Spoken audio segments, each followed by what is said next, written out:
So much of an acquisition is not just about the transaction, but it's about the right fit. And you really want to get to know them up close and personal, not only for you as founders, but for your entire team. So many founders that I talk to are wary of partnering before because they think like once somebody gets in bed with you, right? Once they start, then they might see things that they didn't see when you were dating, right? Like they wouldn't know. But what I think is that it's just so much more about whether or not it will be a fit and will be successful. And so many of these acquisitions are not successful. So having a partnership helps you determine whether or not it's a fit. 100%. I agree. Walking down the street, thinking about her exit, breaking down the steps so every founder gets it. She's the exit whisperer, she's opening the door. It started with a whisper, now that whisper's gonna roar. She just sold her company, and here you get the real story.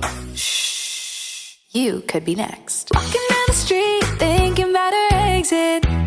Hey, I'm so excited to be here with you in my Likeable podcast studio, the company that I founded over 18 years ago now. I love being back home and visiting with this incredible company that I am privileged to advise after selling it, which was a whole other story too. Today, I'm so excited to introduce you to Monika Kocher. This interview is jam-packed, you guys, jam-packed with great info. So today, I really want you to pay attention to what she says about advisory boards. Monika bootstrapped and sold 2 companies, both of which were fantastic, both of which she entered into relationships with the acquirers before she sold. So the first one was through a partnership, second one was through an advisory board member, and the exits were really fantastic. She was able to build them on her own, negotiate them on her own, and have really life-changing experiences from not 1, but 2 exits. I can't wait for you to meet her. She's incredible. Here's Monika. Welcome, Monika, to the show. I'm so happy to have you here. Thanks, Carrie, for having me. I'm so excited to be here. Okay. So you had 2 exits with 2 great and different companies. Can we go? Are you okay if we go in order? We're going to start with Gugu. Is that Absolutely, good? yeah. Okay. So what I love about your story is that both of these companies, one similarity they had is that you bootstrapped them. So how did you get your start with your first one, with Gugu? So Gugu, in both of them, we had very bold ambitions. For Gugu, really what we built was a Shopify for independent bands and labels. Okay. Where they could upload their merchandise, bundle their products to get to higher price points, understand their fan base, send newsletters, so really marketing campaigns, back when none of this was being done. Right. In terms of the start, it's just, you kind of just jump in, right? So I was at JP Morgan for 6 years, trading equity derivatives and then structured products. And I was a VP and I was like, okay, either I go down the career path now and really charge ahead to become an MD, or I take chances now. And I was in the music world because of my co-founder then, who afterwards became my husband. But we were already in the music world, just, had a lot of musician friends, understood a lot of inefficiencies that were happening, and took our chances and built out Gugu. So your background sounds like was more on the financial and business side, right? Was his technical, or was it more music? Like, did you have a technical founder there? He's more technical, Okay. and also he was an M&A banker for TMT. So we had that. And his family is all musical. So they came from a musical background coming from Austria. So. Okay. That's awesome. So you have this idea. You guys come together. You're not yet married when you start this? No. Sorry, I'm very nosy. I like to know these things. Okay. Yeah. So you first co-founders, then come together. That's probably a whole other podcast. We could I talk know. about love, exits, and business. Let's do it all together. So he was an M&A banker. Was exit always in mind for you when you started the business? Not at all. Okay, actually. tell me. Yeah, we in the first one, well, at least for us, we never had an exit in mind. More the idea of an IPO, right? Because as entrepreneurs, we always think so big. So for us, it was always about like, how do we build a unicorn? And along the way, we had thousands of bands signed up. We were doing extremely well, and the market was starting to get a little noisy. So we had Bandcamp, MySpace, everybody was coming in. And it was unclear what was going to happen to the music industry at large. And that's when we partnered with Orchard as a partnership, really. Okay. And that went into a strategic acquisition, which ended up being bought by Sony Music. Wow. So first you start. So what I hear a little bit is that you had dreams of IPO. You're there. You think you're going all the way. And then it's a little bit of a crowded marketplace. You talk about Bandcamp, MySpace. So what year was this? This was 2010. Okay. 11, So this is like right in the height of when all this stuff is coming up. Exactly. And so you decide to first form a partnership with Orchard, and then it went to acquisition. How does something like that work? Like, do you start out just with like, okay, we're going to have this partnership and we're going to share resources, and then they say, we want to buy you? Like, how does that come to be? Yeah, I think generally partnerships are all about growth and collaboration. So how can we help having built the best tech platform, and how can they be helpful having the distribution? And I think that's sort of where the partnerships come together, where both are really, where there's added value for both parties involved. And I think along the way, then you really get to know each other, and you see the cultural fit, and you see like what, if 1 + 1 can be 5, this is fantastic for everyone involved. So I'm just thinking about people who are building, and they think like, okay, this person is offering this partnership and maybe I ultimately want to be acquired by them. Do you feel like it's an advantage to partner first? I do, because so much of an acquisition is not just about the transaction, but it's about the right fit. Right. And you really want to get to know them up close and personal. Will your vision live? Will your vision thrive? Will you see things in the same way? Yes. And is it a cultural fit, not only for you as founders, but for your entire team? I think you're so right about fit. So many founders that I talk to are wary of partnering before because they think like once somebody gets in bed with you, right? Once they start, that then they might see things that they didn't see when you were dating, right? Like they wouldn't know. But what I think is that it's just so much more about whether or not it will be a fit and will be successful. And so many of these acquisitions are not successful. So having a partnership helps you determine whether or not it's a fit prior. I really 100%. I agree. I love and also that. I think it's a testament to what you've built, Yeah, right? That you've built something so nimble, so agile, so compelling, that partnership just keeps actually bearing more and more fruit. Yeah. So you sell to Orchard, which then is a part of Sony. And I know that you sold at a time where the market was compressing, and yet you had this product. Like, I think of your product today, like back then, and how early you were and what it could have been, and the dreams of IPO. Was that challenging for you to reconcile with then? Were you happy with it then? And looking back, do you have any thoughts on it now? It's a toughie. I had to go there. We're in person. I'm looking at you, so I've got to do it. Wow. I mean, that's going back down memory lane, like eons ago, it feels now. Yes.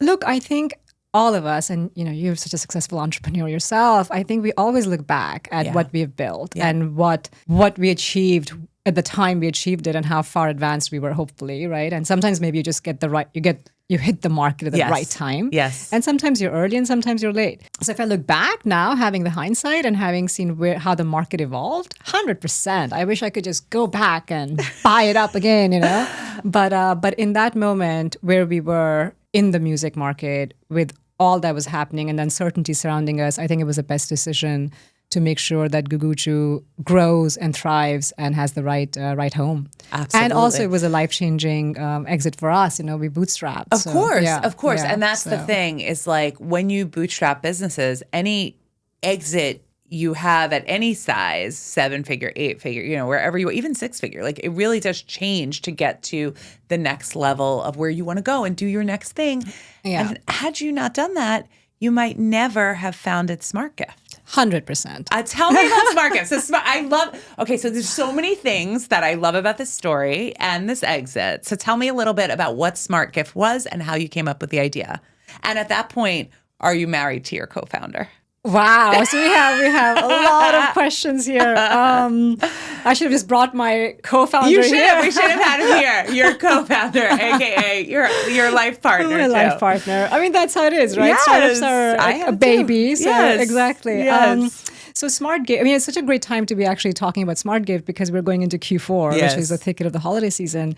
So we had a really bold ambition, which was to build relationship commerce, right? Yes. So it was about how do we capture people's relationships and interactions through products and preferences, and design a system that with every purchase conveys meaning, thoughtfulness, and timing. And so we really, people think of e-commerce as transactional, but really at the heart of it, e-commerce can be relationship driven. So we pioneered a gift checkout for the biggest enterprises, biggest retailers and brands. Yes. And God, that was another story, right? Because when you're sitting on their, prime real estate as a button on the PDP, on the product display page, that requires a whole different convincing around it.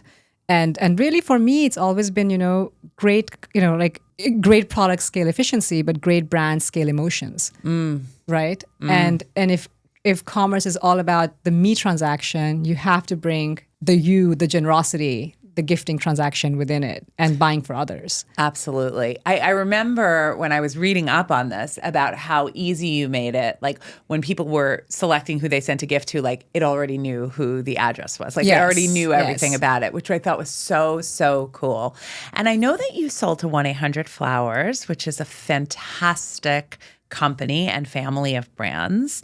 And one thing when I was doing my research on you, I was like, oh, she sold to 1-800-Flowers. And then I saw you were on a panel with Chris McCann, who is one of the founders of 1-800-Flowers.com, years before you actually sold. And then I asked you and found out that he was actually one of your advisors for Smart Gift. Yes. So again, this speaks to the idea of a little bit of partnering and like getting involved with people before you actually get to the acquisition. Talk to me about how you got someone like Chris McCann to serve on your advisory board, and then how that worked and how that acquisition happened. I have such deep respect for the founders, right? So I don't know if you know, but Chris and Jim, yeah, exactly. They had a florist shop, and they took this one florist shop into a publicly traded company, right? And they were still there. So at the time when, I think now, since then they've stepped down, both of them, but when we were acquired, they were still very much hands-on at the office every day, right? So given sort of that culture of innovation for them as well, because they were fundamentally as rooted in the relationship commerce business as we were, I think it was really about seeing where is the next stage of innovation, right? And this is before, now we talk about AI, but we were already building out this relationship graphs, et cetera, when we still called it machine learning, right? I was thinking how Smart Gift is such a timeless name now with like even AI smart technology. Yeah. Like it's such a strong brand name. It's so interesting, even in that space. How did it happen? Did they come to you? Did you come to them? How did it come to be? Yeah, I was at an e-commerce conference and I saw him and I told him, this is what we're doing, this is what I'm working on. And I think, and that's a testament to Chris's sort of like really great nature and Jim as well. And he was very approachable. He wanted to understand what new innovations are happening. And I think that's how they kept their lead, right? Who's innovating, who's new in this space. Always, yeah. They went from 1-800-Flowers being the phone number in the like 1-800-mattress days, then to 1-800-Flowers.com and being like really the leaning in on the .com phase. They were always ahead of the game. Exactly. I love them. Yeah. So, and at that point, we already had very big brands working with Smart Gift. So then for us, it was really about, given that they had built something from scratch and they understood Mother's Day and Valentine's Day and Christmas and all of that as deeply as we did, right? That we were just so excited to get him on the board of advisory because, and I think that's really something one can really learn from as well, is to have the right advisors. On a startup board, who can really deliver value, right? Like outsized value. Okay, so Chris was on your board and then ultimately became an acquirer. I think that's such an interesting strategy. I think we didn't end up having that happen, but I think we were thinking about that too. Do you recommend, as you're building an advisory board, to have people who might acquire you one day be on that board? I think that's a really good question. I recommend having advisors who you think will bring the biggest value to your company.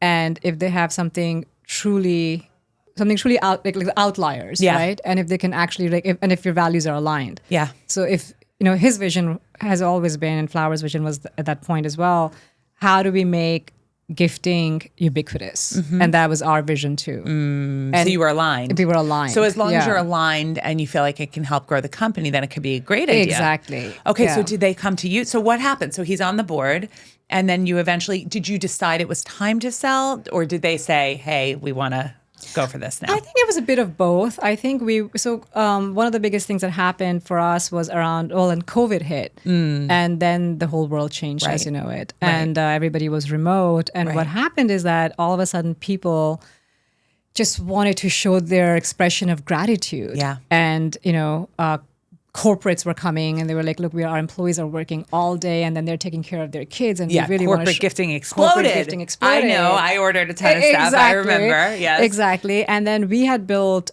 Smart Gifts in a very modular, very agile way so that we could really expand into corporate gifting very rapidly. Yeah. So we went into that opportunity, and it was such a fascinating time because we were creating literally new occasions, like new rituals were being created in that moment amongst people.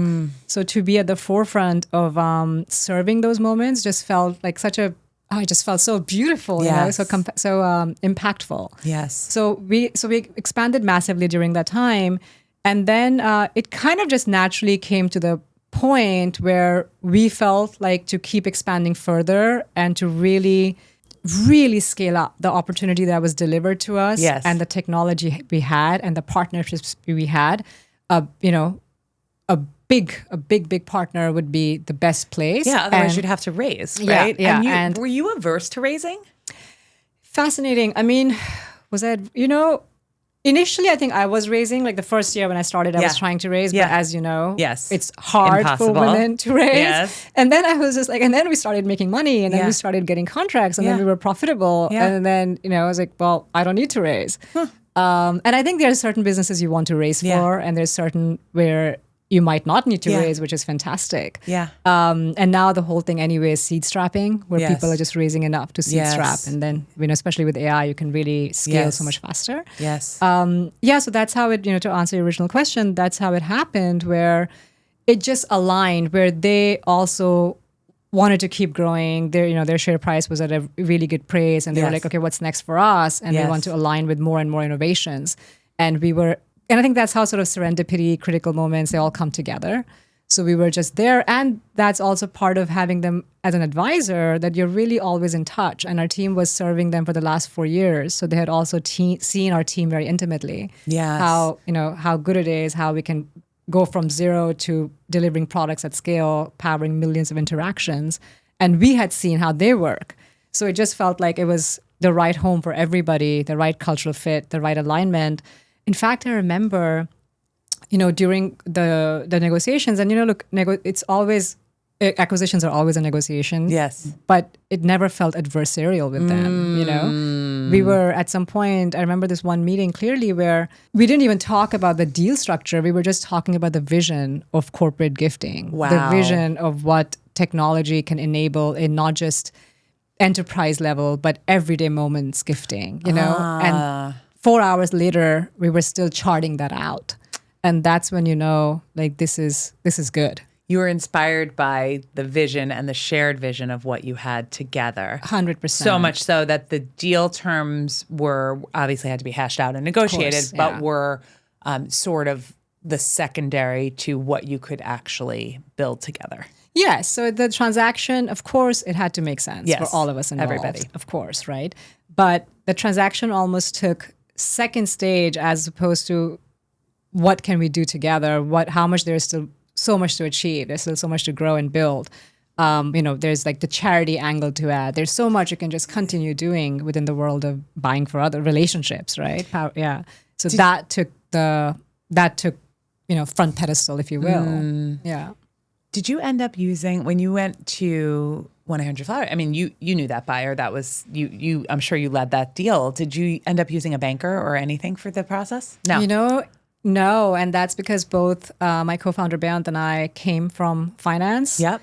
Yeah. You didn't need to. No, we didn't need to. And we were like a 30-people team, bootstrapped entrepreneurs. We'd been working together for 4 years with flowers.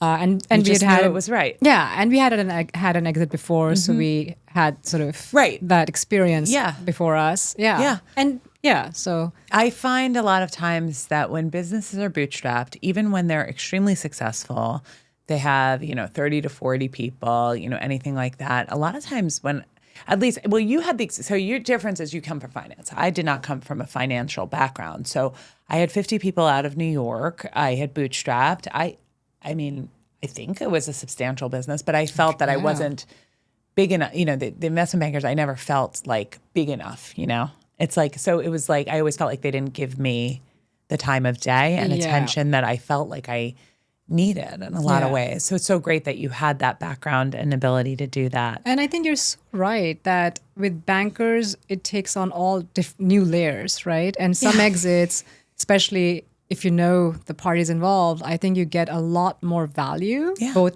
monetarily and how do you say it, qualitative? Yeah, like from the experience and the negotiating of your own, what's important to you. Exactly. In terms of the vision, in terms of your role, in terms of all of that, I think it can be really, really well done in that way. Yes, absolutely. So if you're looking back now and you're looking at both of these exits, both of which were different, but had like some interesting common themes, what advice would you have for women who are maybe have built a business and are thinking about exit or on the cusp of exit? What might be something that you would want to share with them? Wow, I love this question. God, this is such a thoughtful question. You know, look, we both know that women entrepreneurs, I mean, my hats go, you know, like I salute every woman who's like, I'm going to go build a business and just get out there because I mean, even the numbers show it, what they show, right? But by the way, also the numbers show that women-driven businesses end up being more profitable. That's right. Yes, they do. They do. It's not shocking. Either. Yeah, exactly. I think, you know, you have to. It's a dance of knowing how much further can you grow on your own, how much, and do you want to, right? Maybe you're intellectually, you know, at some point you're more curious about newer sets of problems. And you have kind of gotten into as far as depth as you could have with the problem set you were working with. Yeah. And I think that's sort of when you have to know, like, is it the right time for me? Yeah. And the right timing is everything. And that has to be about you, about how much more willing, how much further can you go on your own? And then I would say back to sort of what we were discussing earlier is the role of advisors. And I think it's really great to have some of the strategic partnerships aligned ideally from the get-go, so you can also really build your products and your platforms in certain ways. But I think those tend to, they really tend to add, you know, value. They tend to come to fruition at the right time. So I do think that alignment, the right timing, the right people around you are everything. Absolutely. And the third thing is, I would say, exit the time, you know, like the right timing for an exit is always when you're at the peak of your growth. That's right. You know? You don't want to exit on the down. We talk about this all the time at the Whisper Group. You don't want a tired founder. You want somebody who's energized, who's really on the up financially and everything. Just try and if you're feeling down and your numbers are down and you're like, I'm done. Okay, build it back up to where it needs to be and then go at the peak. Exactly. And at that point, if you already know, I would like to, you know, find the right home. Yes. Then don't go back to your, like, don't dilly-dally. Yes. You know why you brought this back up, you know? Yes. Yeah. Exactly. Yeah. Exactly. And find other trusted women who are entrepreneurs like you, right? Because sometimes on those journeys, it's just, you need another woman CEO sitting there and with someone you. who's been through it. And someone who's been through it. Exactly. I've been talking about that forever. I'm like, on a big soapbox about that. I think it's really important that we have women with shared experiences that we can talk to and engage around these types of things. Completely, really important. Yeah. Well, Monika, thank you so much for coming on the show. You were so wonderful. If people want to reach out to you or find you or anything, what's the best way to reach you? Absolutely. I'm happy to, you know, help anyone that I can. LinkedIn is always great. So they can reach me on LinkedIn. And then from there we can, you know, take it further. First, I'm going to say you're probably going to be inundated on LinkedIn because everybody's going to want to talk to you because you're so amazing. So thank you for coming on the show today. Thank you, Carrie, for having me. This is such a great conversation. Loved it.